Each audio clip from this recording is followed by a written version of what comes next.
You're listening to a Share Radio podcast. My name's Sarah Pennells and I'm the founder of a finance website for women called savvywoman.co.uk.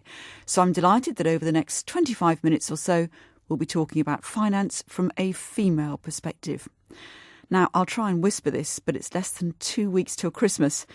You may have bought all your presents, wrapped them, written and posted your cards and planned your Christmas meals. Or perhaps you're thinking about Christmas while trying to stem that feeling of rising panic and working out how on earth you and your finances are going to cope with the festive season. We're going to be giving you some tips on how to reduce the stress of Christmas and how to reduce the strain on your wallet. For today's programme, I'm joined on the phone by Neil Shah, who's the director of the Stress Management Society and the author of the 10-Step Stress Solution, and by Mark Bristow, who has a website called The Financial Healer and who's written about the 12 stress days of Christmas. Welcome to the programme and thank you for joining me. Neil, start with the obvious question, I guess. Why is it that Christmas in particular can be, for some people, so stressful? I think it's the overwhelming demands and pressures that many of us are under at this time of year. The Christmas shopping, the preparation. We are living with excess, drinking and eating more. The financial pressure. The commercialization of Christmas has meant that most of us are trying to achieve this picture perfect Christmas that we see in the Hollywood movies. And no matter how much we spend and how much work we do, the reality is that's not necessarily always going to be the case. And I think the other thing is this time of year tends to highlight all the things that are not quite right in your life, like particularly if you're alone, if you lost a loved one. This can be the time of year that can really be brought to the front of your attention. And Mark, how much do sort of pressures to spend and to buy perfect presents for your friends and family, how much does that add to the overall stress? I think it adds a great deal to the overall stress in that we're being bombarded by advertisements for the must-have present of this year, and because particularly with children, your children may well have friends who are saying they're going to get this present or that present, and they want the same, so that the pressure on people to buy and spend a lot of money at Christmas is immense. And Neil, you mentioned some of the reasons why Christmas can be such a stress. Let's just talk about them in more detail. What is it that can be the main triggers? Is it the fact that everyone wants to have a perfect Christmas? Is it spending time with family in a way you may not normally? Is it finances? I think it's a combination of all of them. I think they all contribute. Now, if we imagine a human being like a bridge, if we look at stress from an engineering perspective, you put too much weight, too much load, too much demand on a bridge, regardless of what that weight is, whether it's cruise ships or Boeing 747s or people or whatever, ultimately, regardless of how well constructed that bridge is, it's eventually going to collapse. But before it collapses, we're going to know it's not coping well because it'll start bowing, buckling, groaning, creaking, etc. So, and people are exactly the same. When we've got too much pressure, too much load, too much demand, whether that's kind of Christmas-related or other things that you've got going on in your life, or financial pressure, it all ends up on the same bridge. And ultimately, sadly, what we're seeing more and more is that many people get to the point where there's a straw that breaks the camel's back, and that could lead to someone getting ill or having a serious mental health issue or worse. And I think this is where we need to get better at recognizing that and looking at what we can do to either remove some of the load or share the load amongst family members, or how you can support yourself and better equip yourself to cope with the demands that we're inevitably going to be subjected to. Well, you're listening to the Women and Money programme on Share Radio, and we're talking about Christmas and specifically how to cope with the stresses of Christmas. If you have something that you find stressful or if you want some tips, you can tweet us. We're at Share Radio UK, and I'm also on Twitter as at savvy_woman. Now, we've had a few people tweeting. I mean, for me, I have to confess, it's travelling that I find stressful and worrying about getting to where I'm supposed to be on time and whether there's going to be roadworks, trains running on time, that kind of stuff. Fiona has tweeted to say, putting up the Christmas tree, stressful before it was done, but nice now it's up. And Bex has tweeted to say, tidying up, because she says her family have rather different standards, higher standards than she does. And Mark, I mean, it can be something kind of quite small sometimes that can become much more important at a time like Christmas, can't it? I think you're absolutely right. In as your person who tweeted said, people have different standards, and I think one of the tips that I give to my clients is just look at those standards and appreciate that people do have different standards and just accept it. You're not going to change those people. So if people happen to be more messy than you are, just first of all accept that. So from a point of view of rather getting uptight about it, if you just say, well, that's just the way they are and that's the standards that they have, and okay, I've got to do a bit more tidying up, but let's not get too upset about it. And what about, Neil, if you are, as I said, sort of spending a lot of time with people that you don't maybe spend so much time with? What are your tips? Because we've talked about some of the reasons that people can get stressed. And, this time of year, normally there are lots of deadlines at work, more than maybe you're used to. So we're all a bit tired generally by the end of the year. What are your tips for kind of reducing that stress around things like preparing and spending time with people that you maybe don't always spend so long with? Well, you've got to bear in mind that there's a pretty dangerous combination, that people are tired, potentially stressed because it's the end of the year, it's, you've got the break, you've probably been frantically running around trying to prepare for Christmas. When Christmas Day comes around, a few people will probably be organising the food and so on, and the arrangements, which again is a fair amount of effort. And then you add into that mix alcohol and, sugar and other very rich foods. That's a recipe for disaster because that's where tempers can start to get frayed. I think there was a survey done a couple of years ago, and by 11 o'clock on Christmas Day, the average Brit had consumed 3 units of alcohol. Blimey, I'm missing out. I don't drink anymore, so yeah, that's one thing that I don't miss is the Boxing Day hangover. And that obviously is a recipe for disaster. Tempers can get frayed, people can lose their rag very easily. And also, we've got a lot of people that are aiming for this image of perfection, this perfect Christmas. Well, as far as I'm concerned, there's no such thing. I would aim for sloppy success rather than perfect mediocrity. I love it. So sloppy success. So what is the key to sloppy success then? It's, at the end of the day, whether everything was perfect or everything was tidy or everything was served on time, all of that stuff is really irrelevant. What people are going to remember is how they felt. 2 or 3 years later, what you ate and what came out of the Christmas cracker and what gift you got is going to fade into a distant memory. But what you will remember is I had a really good Christmas because I was with the people I cared about and we had a lot of fun and we laughed. And at the end of the day, that's what Christmas should be about: is achieving the perfection of the experience rather than the setting. And I think that's where a lot of people put themselves under too much pressure, and that in itself is where you get to the point where the pressure builds up to a certain point, and there might end up being a pressure valve release moment. We've had a few of those in our family over Christmas, over years gone by, where people just kind of lose their rag because it's not going according to plan, or the turkey's taking too long, or everything's ready apart from a certain part of the meal, and then other people getting hungry and starting to complain. It's not, the purpose of us being together today is to enjoy the time with the family and take the stress out of the situation by not putting yourself under so much pressure to get it absolutely perfect. It's never going to be perfect. I say for some families, I think the family argument is as traditional as Christmas itself, isn't it? It's kind of one of those things, it's going to come round. But what I was going to add, though, that it's really important that we put in opportunities to diffuse potentially the fact that we're cooped up, in the front room, eating and drinking the whole day, by getting yourself out, even if it's not a particularly nice day. Take the umbrella, go for a walk, get some fresh air, or play games, interact with each other rather than sitting statically in front of the TV, eating the Twiglets and drinking wine. Or as these days, two on their mobile phones, one on their tablet, somebody else on their Xbox or whatever. Absolutely.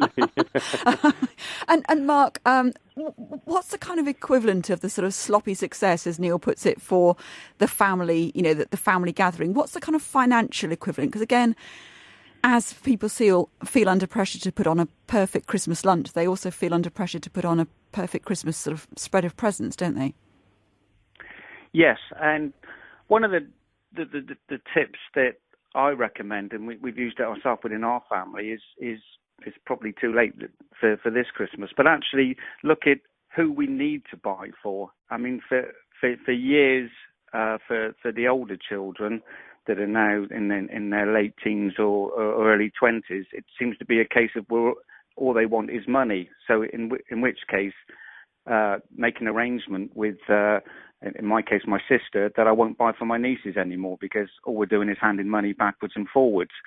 And the same with the adults. Do I really need to have anything else? Because at the moment, if I want something, I'll buy it. So I'm almost making up something for someone else to spend money on to increase their stress. So I said, I'll have this. And do I really want it? Probably not. So I don't buy for my sister and her husband anymore. The bigger picture is that we're not going to get perfection. And I work a lot with clients over getting rid of their perfectionism, because it's something that isn't going to be achieved. So as Neil said, if we look at the bigger picture, is that everybody's going to have a good time rather than what's in their cracker, and keep your mind on what the bigger picture is. So if it means that father-in-law is going to rant about politics or something like that, and you don't agree with them, is that that's going to happen. Let's make the preparation in place. So instead of getting involved in an argument with him, just let him rant and nod your head quietly. So it's all about meeting your expectations. Your expectations shouldn't be to be perfect. It should be to be good. And if you're looking at the things that may cause it to be anything other than good, be prepared for that particular incident to happen, and to work out beforehand what is the best way of dealing with that. And Mark, what about the particular pressure that I know a lot of parents feel under to either give their children the present they want or to spend a lot of money? I've talked to parents who say all year round we've had to cut back, we've had to kind of scrimp, and this is sort of the one time I'm going to spoil them. And you can sort of understand that, but it can in some cases, mean a financial hangover that you start the year with. So what are your tips for parents in those situations? I think it's to look at the bigger picture. Why do you feel you need to spoil them, and what actually is spoiling them? A lot of the time with younger children, we give them lots of presents, and there's the old sort of adage that all they do is play with the cardboard box. What children want more than presents is time. If you spend a lot of time with your children, that will mean more to them in years to come by than not having that particular present, because they'll soon forget about it. Or play with the box. Play with the box, yeah.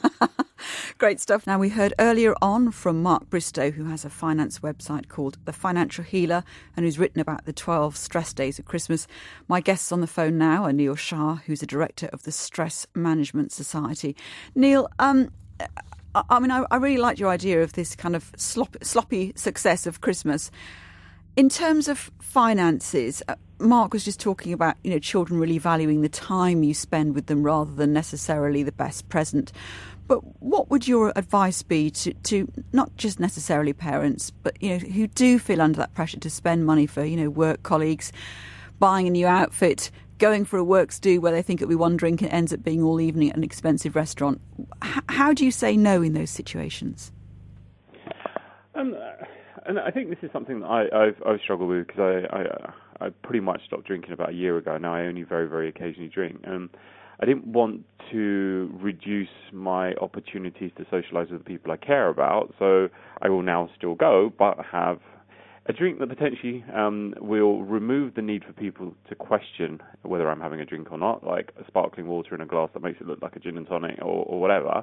But you shouldn't feel the need to have to drink. I think a lot of people do feel pressure at this time of year to join into kind of social activities that you need to drink, and you kind of need to be doing what everybody else is doing. And I don't necessarily subscribe to that anymore. But I think that if you want to, then fine, absolutely. But as I said, that's one of the reasons that most of us have a significant January hangover, because the way that we're living to excess in December has an impact, which is why everybody seems to come down with a cold or a flu in January.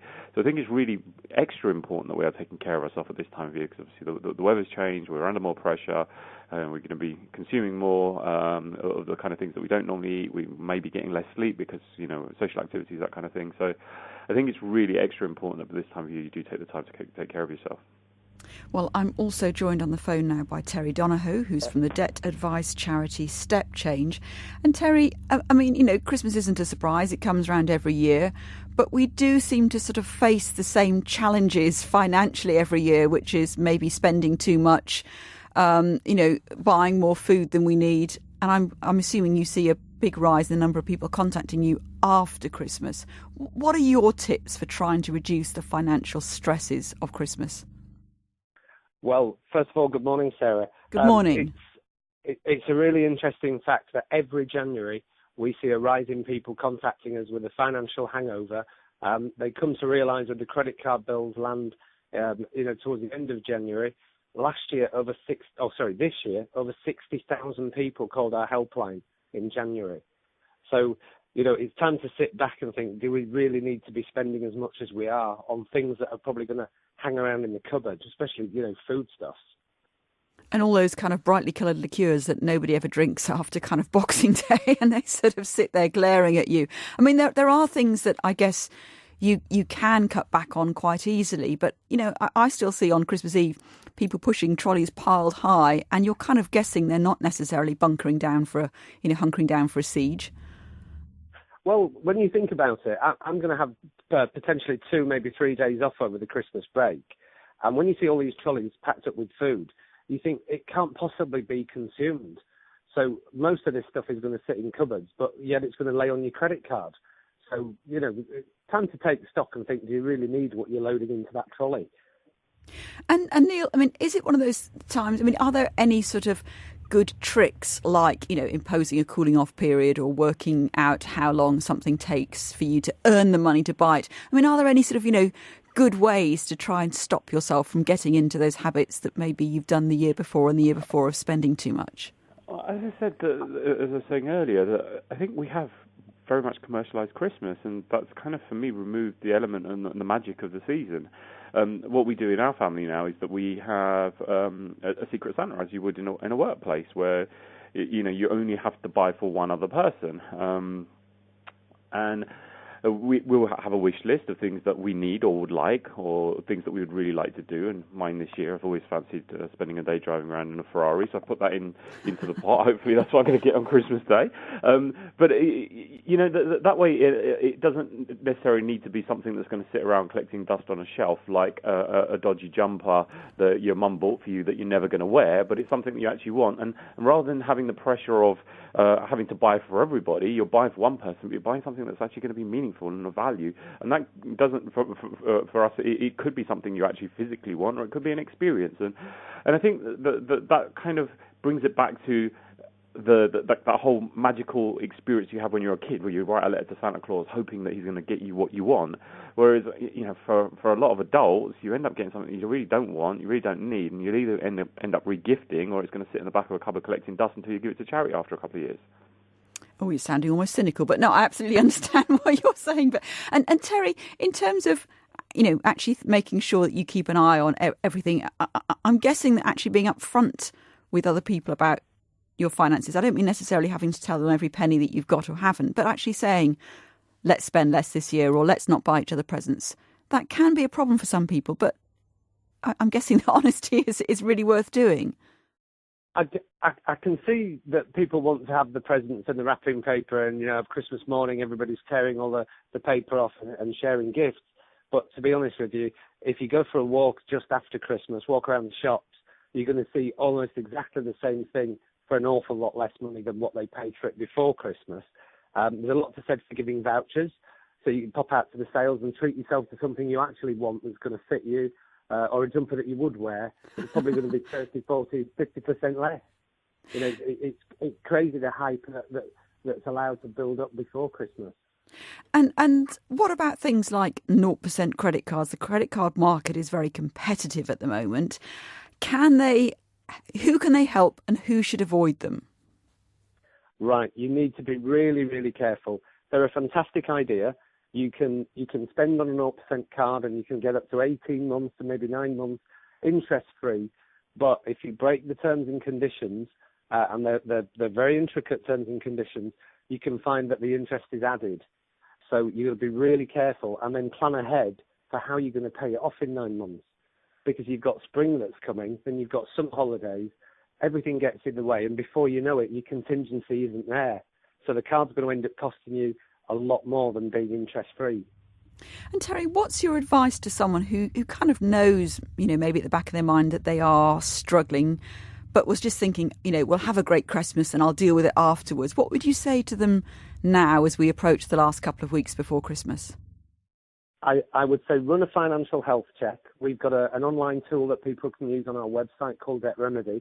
That will help you identify what spare cash you've got available each month. So let's say you have £200. If you've got £200 available at the end of each month, then really you should be spending £200 over Christmas. If you spend £400, then you've eaten into January. And if you spend more than that, then it's going to take months and months of recovery.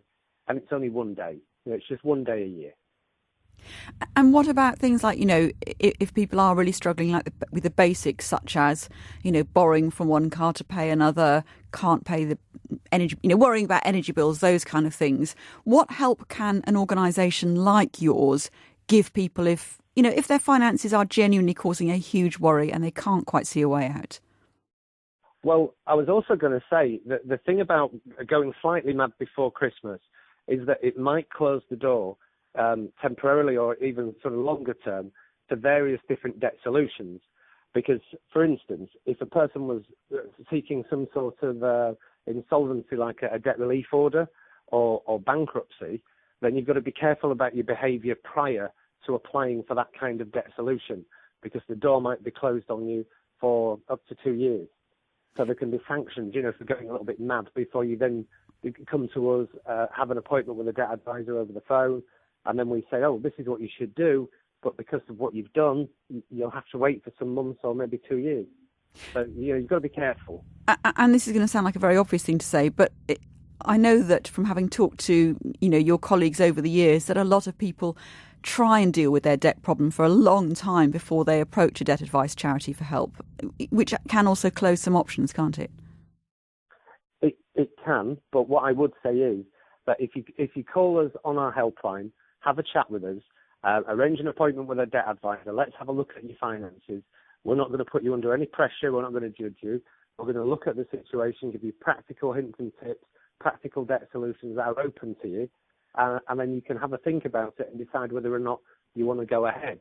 But, we understand what debt does to people. I've been in the job for 9 years, and we get a lot of satisfaction from helping people who fess up, if you like. It can take 2 years for people to face up and pick the phone up. And Neil, just to end us on a lighter note, because obviously talking about the serious issue of what happens if you get into debt, what would your last tip be to make sure that Christmas is one to remember for the right reasons and not for the wrong ones? The one last thing I'd like to say is to encourage people to have a mindful Christmas. What I mean by that, mindfulness is being present in the moment. Most of us spend our lives living in the past or in the future, worrying about what's going to happen or things that need to be done or things that have happened or things that didn't go right. Particularly on Christmas Day, enjoy the magic of the moment, being present with the people you care about, enjoying a wonderful meal and family time, and just be there with the people that you care about, rather than getting consumed with your technology, and as you said, like the Xbox and the tablets and the TV, rather than worrying about all the things that need to be done when Christmas Day is out of the way. Just be there and enjoy the magic of the moment. And that, for me, is the true magic of Christmas, is having time where you can disconnect from the wider world and enjoy spending some special time with the people you love.